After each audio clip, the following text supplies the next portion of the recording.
Hey everyone, just wanted to talk today about, does your environment play a huge role in your health issues? And absolutely, if you guys have been following my page for a while, you've probably seen that theme among my posts, that our environment has a huge capacity to influence our health, because environmental things can actually trigger certain genes, like cancer promoting genes or Alzheimer's promoting genes, to turn on and off. So when I was an undergrad, I had an amazing genetics professor who talked about the methylation and demethylation of certain genes.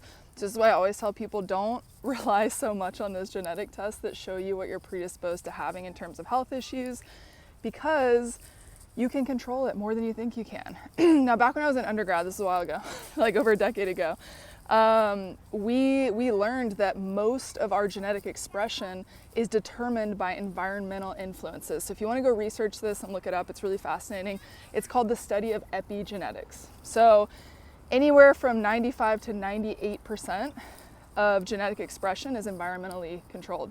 Now, what does that mean? Environment. People just think like you're outside, air quality, water, food, stuff you put in your body. It's so much more than that, you guys. It's also, how are your social bonds? Do you have good relationships, whether it's marriage or friendship or family relationships, family ties?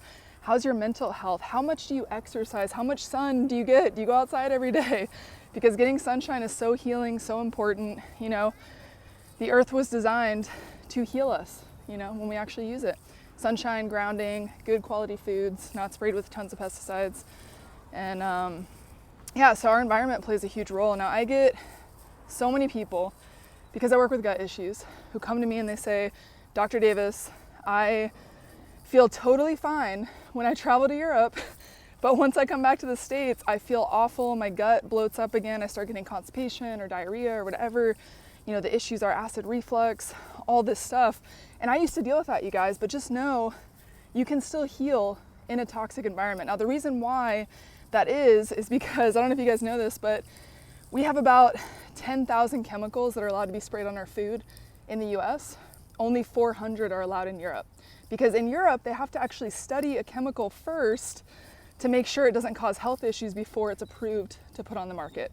In the US, we do not do that. The companies that, create these chemicals and these pesticides are responsible for telling us that it's generally recognized as safe, which means that they can put anything on the market. There's so many unregulated chemicals in the market without actually proving that it's not going to cause harm. And so that's why you see all these things that are all of a sudden, they're not allowed to spray them anymore, or drugs that are removed from the market, which happens way more often than you think it does, which is why I always recommend don't take any medication that hasn't been out for at least 10 years on the market, because there's no long-term studies to really show that it doesn't affect, reproduction and all sorts of long-term health issues. But in America, we're just very unregulated. So we have all these chemicals that are sprayed not only on our food, but we also have certain things that are allowed, in our clothing and in the, in the grocery store aisle of all the cereals. Like the chemicals they put in our food are so different than what's allowed in Europe, which is why so many people can go to Europe, all their health issues go away, or they get significantly better. And then as soon as they come back to America, they feel terrible again.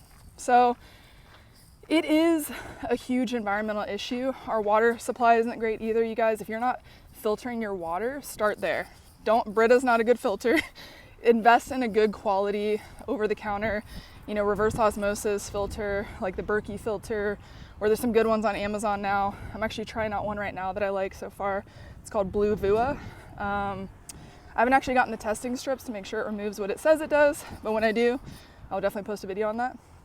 But there's so many cheaper alternatives now to really start to clean up these environmental issues that we have, like getting a shower filter, removing the stuff that's being absorbed in your skin every time you shower. But yeah, you guys, in America, we're just so exposed to so many different toxins that aren't available in other parts of the world, because they ban them, because they know how detrimental they are to our health. There's so many things that act like estrogen in our body. Like when plastic breaks down, that's why I don't recommend using plastic for storing food. Or even, like polyester clothing can be endocrine disruptive, which most women's workout clothes made of polyester, nylon, all those synthetic chemicals that can really wreak havoc on your hormones. So a lot of times, you guys, it's not how do I reduce exposure, to parasites or bacteria or all this stuff. It's more, how can I reduce the toxic load in my environment? How can I do things every single day that are going to promote better sleep, promote better digestion, you know, promote better mental health, you know, like getting around friends and family and just, you know, having community and all these things that really just play a huge role on your health that are just so incredibly important.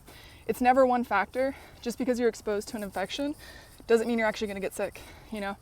There's all these cases of people going to, you know, places that have like Ebola and malaria, like in Africa, and only a couple people get sick and the rest of the people are fine.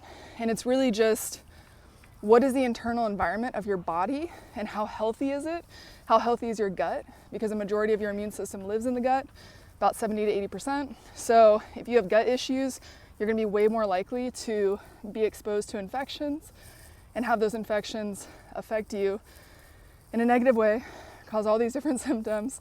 But you guys, it's a multifaceted approach to healing, because there are so many things in our environment that can make us susceptible to chronic disease, to acute diseases, you know, like parasitic infections or SIBO, or, you know, candida overgrowth in the gut, all these different things. But it is possible to heal even when you're in a toxic environment. I healed in America. I didn't go to Europe and live there for a year and, you know, heal my gut. I did it here, but I also incorporated a ton of lifestyle stuff that I still do every single day, like grounding, getting sunshine, walking, you know, on a daily basis, like keeping my body moving, being around people, not isolating when I'm having a bad day, but reaching out to people when when I'm struggling with stuff. And that has made a profound impact on my ability to maintain the results I got from detoxing, from getting rid of the parasites, from healing my leaky gut, from getting my gallbladder to function again.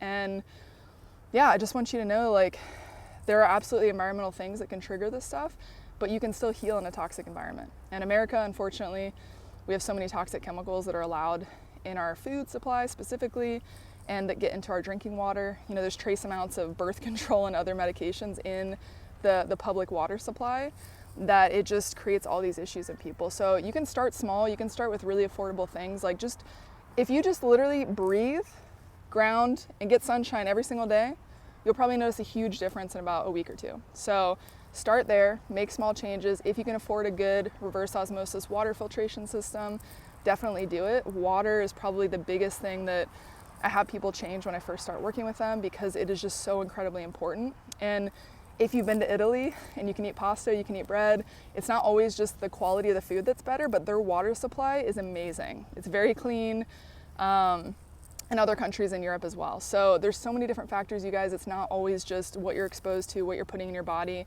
A lot of times it's stuff that's completely out of your control, but just know there is a way to heal.